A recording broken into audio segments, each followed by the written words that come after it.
Hey everybody, Nick Espinoza, your chief security fanatic here, and today we actually have to talk about hacktivists, those that believe in social justice but are criminal hackers, because they're hacking red states over gender-affirming care. And hacktivists actually are one of those just types of hackers that blends politics with social justice with hacking news. And for the record, as I have to state every time one of my news bits brushes up against politics, my reporting here is agnostic to whatever your beliefs are on this particular subject. My only hope for the entire planet and everybody out there is that we all just treat each other with respect and dignity, and everybody deserves that, and that's all I've got to say on that. So whatever you believe is your business. Now, with that, let's dive in. Now, this is actually coming from an article on Cyberscoop by AJ Vincenz and Christian Vasquez, and I think this is actually a very interesting one, and I do think we're going to be seeing more of this in the future. And here's what's going on. Essentially, a hacking crew with a history of blending politics and criminal activities claimed this past Saturday to have, quote, targeted various satellite receivers and industrial control systems around the country, particularly in states banning gender-affirming care, end quote. Now, this is a July 1st message, and it also included links to download roughly 40 gigabytes of data stolen from the city of Fort Worth, Texas's Transportation and Public Works. Now, on June 28th, the hacking outfit, this hacktivist outfit that did this, SiegeSec, who had been around for about a year plus, April of 2022 is kind of when they came on the scene, they posted what they said were roughly 500,000 files or 180 gigabytes that purportedly included work orders, employee lists, invoices, police reports, emails between City of Fort Worth employees, camera footage, and, quote, lots and lots more, end quote. So, SiegeSec has seemingly hit multiple satellite receivers, specifically the Trimble Net R9 that often comes with security disabled by default and or default credentials. You can go look up an online manual, and basically the username is admin and the password is password. If you didn't know, 7% of all data breaches happen in under 60 seconds, and that is when your password is password, or whatever the default is. Now, a cursory glance through Shodan.io, which is basically like the Google for IoT IP addresses, they show about 1,374 of these receivers online. Some of these may be honeypots, etc., meaning they're there intentionally weekend to fool criminal hackers, etc. Now, on top of this, last week, the group announced a pair of attacks, one on June 23rd and the other on June 28th, and I quote, "We have decided to make a message towards the U.S. government," according to the June 23rd message. And I quote again, "Texas happens to be one of the largest states banning gender-affirming care, and for that, we have made Texas our target.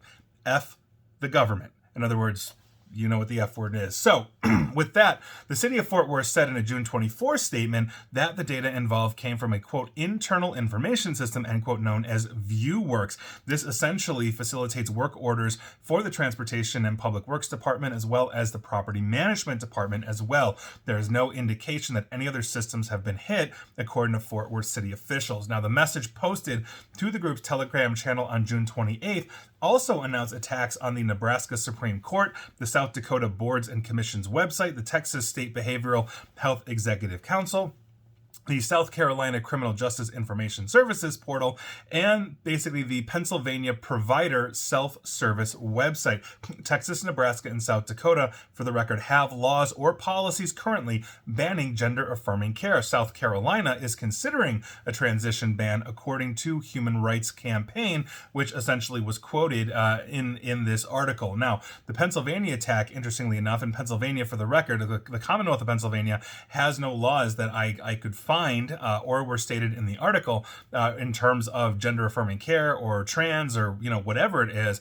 Basically, that attack gave SiegeSec access to more than 15,000 child care records. However, the group said, and I quote, "However, we will not be leaking any data due to, well, it's child care," end quote. So that's nice of them, criminal hackers, but I'm glad that we're not having more data put out there, and I hope they're true to their word on that, because, again, just leaking kids it's bad enough on adults, but kids is just worse. Quote, "We did not intend to also target states that aren't part of the push to ban gender-affirming care. However, one opportunity appeared with the Pennsylvania PSS hack, but that's the only exclusion. The targeted states we're not opportunistic. We target them specifically for gender-affirming care issues, end quote. And I think this is something that we are going to see quite a bit of in the future. There is no doubt, and if you are paying attention, that the United States is going essentially through a culture war. This is what happens when trust breaks down against two political sides. We lose what is called mutual toleration, meaning, I'm left or you're right and I'm left, or I'm right and you're left, or whatever it is. And I respect basically your views, even if I disagree with them. And I also understand you get a shot at the ballot box every 2 to 4 years to basically run it, and I become the loyal opposition. And when my party runs, and wins, you become the loyal opposition. And that is breaking down from I can respect that we both have the best interest in the country, at heart, to your side is evil and must be destroyed at all costs.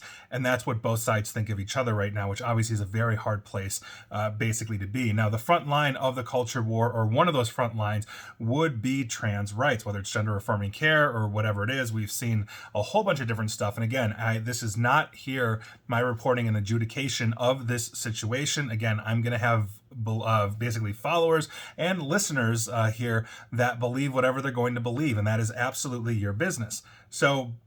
But what I'm saying here is I think we're going to see a lot more of this. And by virtue of that, it's not just this, it's any political hot button issue that is incredibly divisive. And so there you go.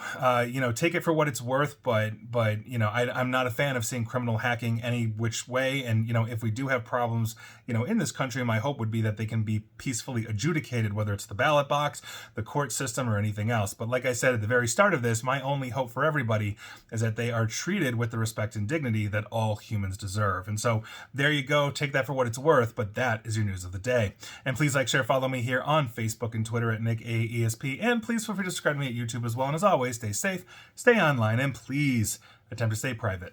Thanks, everybody.